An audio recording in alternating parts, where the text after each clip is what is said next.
Pernah nggak sih kalian punya ide keren banget buat aplikasi atau website, tapi bingung mulainya dari mana? Nah, kali ini kita akan kupas tuntas dua langkah paling awal dan paling penting dalam dunia desain, wireframe dan mockup. Yuk kita ubah ide di kepala jadi sesuatu yang nyata. Coba deh bayangin, kalian dapat ide aplikasi yang cemerlang, yang bisa mengubah banyak hal. Keren! Tapi, habis itu apa? Gimana caranya mengubah konsep yang masih abstrak di pikiran jadi sesuatu yang bisa dilihat dan dimengerti sama orang lain? Ini nih pertanyaan yang sering banget muncul. Nah, godaannya tuh biasanya pengen langsung loncat ke hasil akhir. Langsung pilih warna-warni, font yang bagus, pokoknya langsung bikin desain yang cantik. Tapi tahu nggak, itu tuh sama aja kayak bangun rumah tanpa denah atau cetak biru. Hasilnya, udah bisa ditebak. Seringnya jadi kacau balau, boros, dan jauh dari harapan. Nah, karena itulah kita butuh yang namanya cetak biru. Dan dalam desain digital, cetak biru ini kita sebut sebagai wireframe. Oke, mari kita bedah lebih dalam soal si wireframe ini. Jadi, apa sih wireframe itu? Gampangnya gini, wireframe itu kerangka dasar tulang punggung dari aplikasi atau website kita. Fokus utamanya murni cuma ke struktur dan tata letak. Nggak usah mikirin warna, gambar, atau font yang keren dulu. Lupakan semua itu sejenak.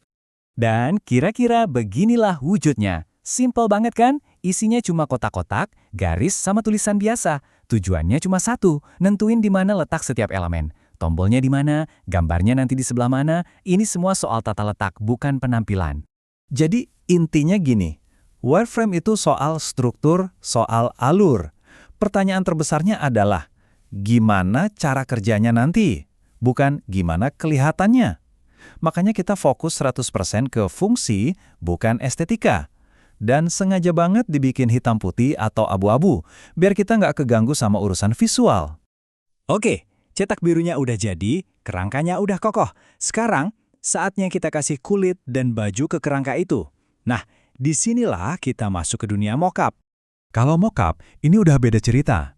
Mockup itu bisa dibilang simulasi visual dari produk akhir kita. Detailnya tinggi, tapi sifatnya masih statis alias belum bisa diklik-klik. Nah, di tahap inilah kita mulai mainin warna, pilih font yang pas, masukin icon, dan gambar, semuanya biar kelihatan serealistis mungkin. Nah, lihat deh bedanya. Kelihatan banget kan? Sekarang kita udah ngomongin palet warna, ada data visual kayak grafik, icon-iconnya juga udah detail. Ini bukan lagi sekedar kerangka, tapi udah jadi pratinjau yang benar-benar mirip sama produk jadinya nanti. Yuk, kita bandingin langsung biar makin jelas. Di kiri itu wireframe, si cetak biru, fokusnya ke struktur. Di kanan itu mockup, tampilan akhirnya, fokusnya ke visual. Jauh banget kan perbedaannya? Ini adalah perjalanan dari sekedar tulang belulang menjadi sebuah desain yang hidup. Oke, sekarang kita udah kenal sama wireframe dan mockup. Mari kita lihat gimana keduanya jadi bagian dari sebuah alur proses desain yang lebih besar, dari cetak biru sampai ke wujud akhirnya. Jadi kalau kita ringkas, perbedaannya tuh jelas banget. Wireframe fokusnya ke struktur, detailnya sengaja dibuat rendah, nggak ada warna, dan tujuannya murni buat tata letak. Sebaliknya, mockup fokus penuh ke visual, detailnya harus tinggi, penuh warna, dan tujuannya buat nunjukin penampilan akhir produk. Dan inilah gambaran besarnya. Semua itu berawal dari sebuah ide. Ide itu kita tuangkan jadi kerangka di wireframe. Terus kita kasih baju yang bagus lewat mockup.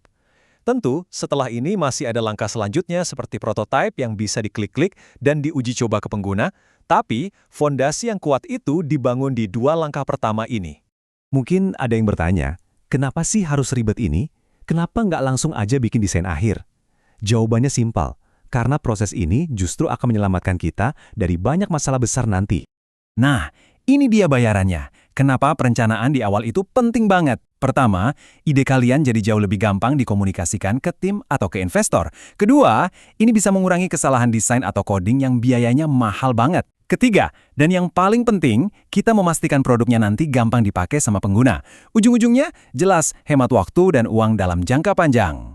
Dan sebagai penutup, ada satu kutipan yang menurut saya pas banget. Jangan rancang bagaimana tampilannya terlebih dahulu, rancanglah bagaimana cara kerjanya. Inilah inti dari semua yang kita bahas. Bangun dulu fondasi dan fungsinya dengan benar, baru setelah itu kita percantik tampilannya.